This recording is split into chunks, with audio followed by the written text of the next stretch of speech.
Hello. Melody. ప్రస్తుతానికి హ్యాష్‌ట్యాగ్‌తో కూడినటువంటి melody అనే వర్డ్ ఎక్స్‌లో అంటే ట్విట్టర్‌లో చాలా చాలా ఎక్కువగా పాపులర్ అవుతోంది. ట్రెండింగ్‌లో ఉంది. దానికి కారణం ఏంటంటే భారత ప్రధాని నరేంద్ర మోడీ, ఇటలీ ప్రధాని జార్జియా మెలోనీ మరోసారి సెల్ఫీ దిగారు జీ7 సమ్మిట్‌లో భాగంగా. మెలోడీ ట్యాగ్‌తో ఆ ఫోటో నెట్టింట తెగ వైరల్ అవుతోంది. మెలోడీ మూవ్‌మెంట్ మళ్ళీ ట్రెండింగ్‌గా మారిపోయింది. దీంతో పాటు మెలోనీ తన సోషల్ మీడియా అకౌంట్‌లో సెల్ఫీ వీడియోను పోస్ట్ చేసి ప్రస్తుతం ఆ ఫోటోతో పాటు ఈ వీడియో కూడా వైరల్ అయిపోయింది. ఇటలీలోని అపూలియా వేదికగా జీ7 దేశాల శిఖరాగ్ర సదస్సు జరుగుతోంది మనకు తెలుసు.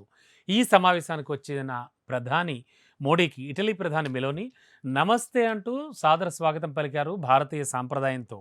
అంటే కొద్దిసేపు వీళ్ళిద్దరూ ముచ్చరించుకున్నారు. అది వేరే విషయం. సమావేశాలు పూర్తయిన అనంతరం మోడీతో మెలోనీ ఓ సెల్ఫీ తీసుకున్నారు. ప్రస్తుతం ఈ ఫోటో సోషల్ మీడియాలో వైరల్ అయిపోయింది. దీంతో పాటు ఈ సెల్ఫీ వీడియోను కూడా మెలోనీ తన ఎక్స్ ఖాతాలో పంచుకున్నారు. హాయ్ ఫ్రెండ్స్ ఫ్రమ్ మెలోడీ అని క్యాప్షన్ ఇచ్చారు. ఇంతకీ మెలోడీ అంటే ఏంటో తెలుసు కదా! Melanie and Modi.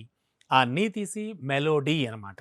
సో, గతేడాది డిసెంబర్‌లో యునైటెడ్ అరబ్ ఎమిరేట్స్‌లో జరిగిన దుబాయ్ వేదికగా జరిగినటువంటి COP28 సదస్సు సందర్భంగా కూడా వీళ్ళిద్దరూ దిగిన సెల్ఫీ వైరల్ అయింది ఆల్రెడీ. మోడీతో తీసుకున్నటువంటి ఆ సెల్ఫీని మెలోనీ తన ఎక్స్‌లో అకౌంట్‌లో షేర్ చేశారు. దానికి అంటే ఇద్దరి పేర్లలో అక్షరాలు కలిసేలా ఉన్నటువంటి ఒక హ్యాష్‌ట్యాగ్‌ను జడ్జ్ చేశారు అప్పుడే. ఇక అప్పటినుంచి ఈ మెలోడీ అనే పదం ట్రెండ్ అయింది. అయితే నాటి ఫోటోపై ప్రధాని మోడీ స్పందించారు కూడా మోడీ. అండ్ స్నేహితులను కలుసుకోవడం ఎల్లప్పుడూ సంతోషంగా ఉంటుంది అంటూ ఆయన బదులిచ్చారు. ఇక రైట్ నౌ ఇప్పుడు జీ7 సదస్సులో భాగంగా ప్రధాని మోడీ శుక్రవారం వరుస ద్వైపాక్షిక భేటీలతో బిజీగా గడిపారు. మరోవైపు మోడీ, కెనడా ప్రధాని జస్టిన్ ట్రూడోల భేటీ మాత్రం అందరి దృష్టిని ఆకర్షించింది. ఎందుకంటే ఇండియాతో కెనడాకు వచ్చినటువంటి ఒక చిన్న క్లాష్ మనకు తెలుసు. ఆఫ్‌కోర్స్ అది పెద్దగానే పరిణామం చెందింది.